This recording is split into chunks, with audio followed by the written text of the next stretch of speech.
അടിപൊളിയായിരുന്നു.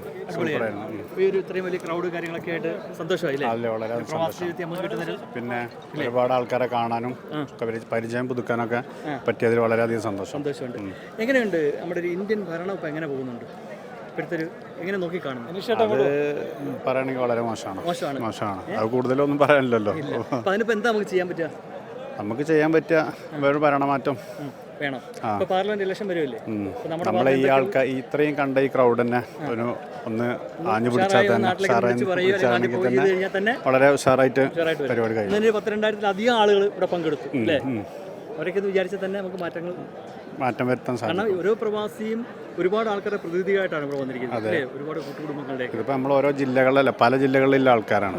പല ആൾക്കാർക്കും നമ്മൾ തന്നെ ഒന്ന് ആഞ്ഞ് എനിക്കൊന്നും ഇവിടെ പങ്കെടുത്തതിൽ മലയാളികൾ മാത്രമല്ല മറ്റ് സംസ്ഥാനക്കാരും ഇവിടെ പങ്കെടുത്തിട്ടുണ്ടായിരുന്നു.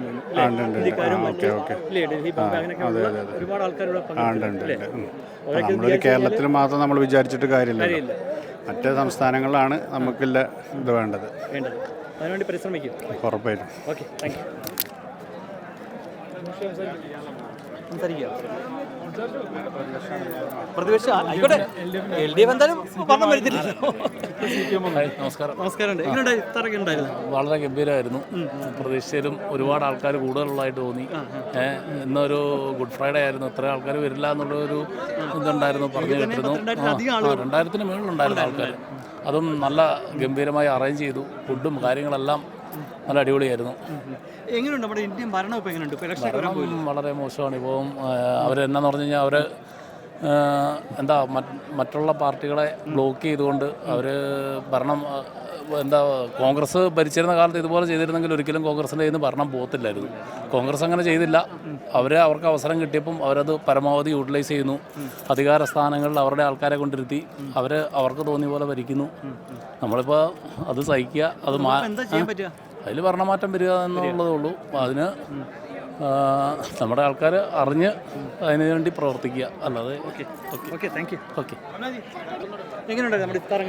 വളരെ മികച്ച ഇഫ്താറായിരുന്നു. ഇത്രയും ആൾക്കാരെ ഇതിനകത്ത് ഓർഗനൈസ് ചെയ്ത് അതിൻ്റെ ഒരു നിങ്ങളുടെ ഒരു ടീം പവർ ഇതിനകത്ത് കാണിച്ചു. വളരെ വളരെ മികച്ചതായിട്ടൊരു ഇഫ്താർ.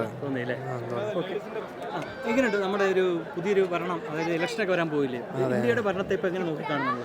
ഇന്ത്യയുടെ ഭരണത്തെക്കുറിച്ച് പറയുകയാണെങ്കിൽ ഇപ്പം പല പല ഡിസ്ക്രിമിനേറ്റീസ് നമ്മൾ ഫേസ് ചെയ്യുന്നൊരു അവസ്ഥ. ഇപ്പം റേസിസം ആണെങ്കിലും മതപരമായിട്ടാണെങ്കിലും ഉള്ള ഇഷ്യൂസൊക്കെ പലയിടത്തും വരുന്നുണ്ട്. നമ്മൾ നേരത്തെ തൊട്ട് തന്നെ കോൺഗ്രസിൻ്റെ അനുഭാവിയായിട്ട് അതിനെ സപ്പോർട്ട് ചെയ്യുന്നൊരു സെക്കുലാരിറ്റി ഇഷ്ടപ്പെടുന്നത് കൊണ്ടും നമ്മൾ ഇനിയും കോൺഗ്രസ് അധികാരത്തിൽ ഈ തവണ നമുക്ക് കോൺഗ്രസിന് അധികാരത്തിൽ വരാൻ പറ്റുമെന്നുള്ള പ്രതീക്ഷയില്ല.